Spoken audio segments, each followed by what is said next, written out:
Earlier today, I made a video talking about an interview with James Cameron, Zoe Saldana, as well as Sam Worthington. However, recently on the Avatar subreddit, it was posted that there was actually also another interview by Entertainment Weekly, which gives us a bit more information on Fire and Ash. Avatar Theory here, hope you're doing well and having a fantastic day, and I do want to give a shout out to Hayuma83, who posted this link in the Avatar subreddit, and I've not yet read the article myself, so basically I'm gonna go through what James, Sam, and Zoe talks about, and then just give my thoughts afterwards. Now, the article was written by Nick Romano, and there is a 1-minute video clip on the website, which gives me the impression that there is probably a longer interview somewhere which will give us much more information, so I'm really looking forward to seeing that full interview. But the article starts, quote, James Cameron explains Avatar Fire and Ash title, teases its a vicious cycle. It took a long time to come up with a title that I felt resonated with what's in the film. Cameron explains to Entertainment Weekly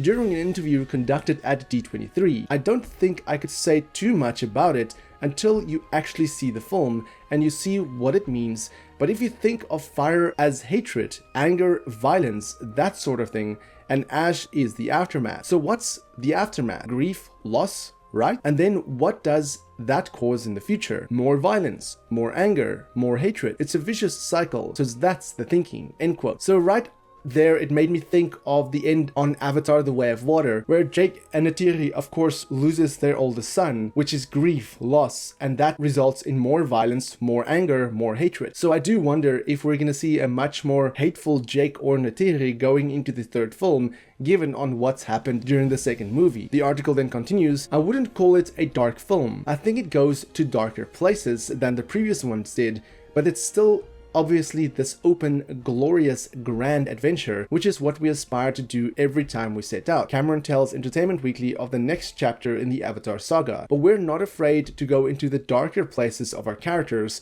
which I think is also good. I think that's also what people really feel they want when they get to know a character well, either through a series or whatever it is that they follow. They want to know more. They want to know more about them, find out what their limits are, so to speak, and we do that, end quote. So again here, they talk about their characters going to darker places, implying that we'll see a side of Jake and Neytiri in a much darker state, given that they lost their eldest son, their firstborn. But of course, that is just me speculating that this is referring to Jake and Neytiri. It might be referring to other characters, but those are the only ones that kind of make sense in this context. I mean, they also could be speaking possibly about Varang.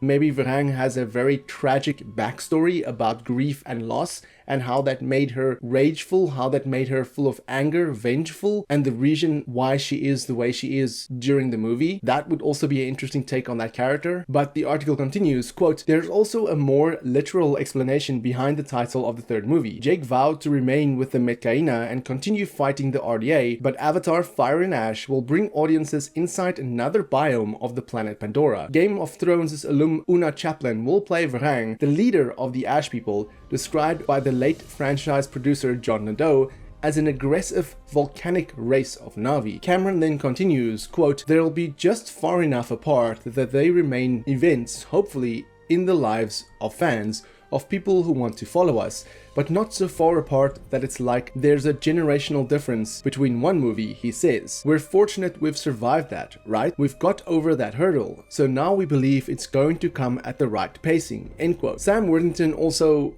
has a bit that he mentions about the movie, stating, quote, I like the fact that we are not doing the same thing with these characters, Worthington tells Entertainment Weekly. We are exploring the unexpected, and that's exciting, not only for us to go on that journey, but then to take audiences on that journey with us, end quote. So again, much like the previous interview, Sam hints that we're going to see a bit of a different side of Jake as his character is adapting through the events of The Way of Water going into Fire and Ash, and how that will reflect on the family, the Sully family, dealing with the loss after the events of The Way of Water. Now, it is interesting that Cameron says that this is going to be a much darker film. He says he wouldn't call it a dark film, but he does say it goes to darker places than the previous ones. And I mean, looking at the concept art for the Ash Clan, you can already see that this is going to be a much darker version of Pandora, one that we've not yet seen before, which makes me really excited, because I've said before that much like the Force in Star Wars, Awa could essentially be the light side of Pandora, whereas we've yet seen the dark side and how that affects the Na'vi as well as the world of Pandora.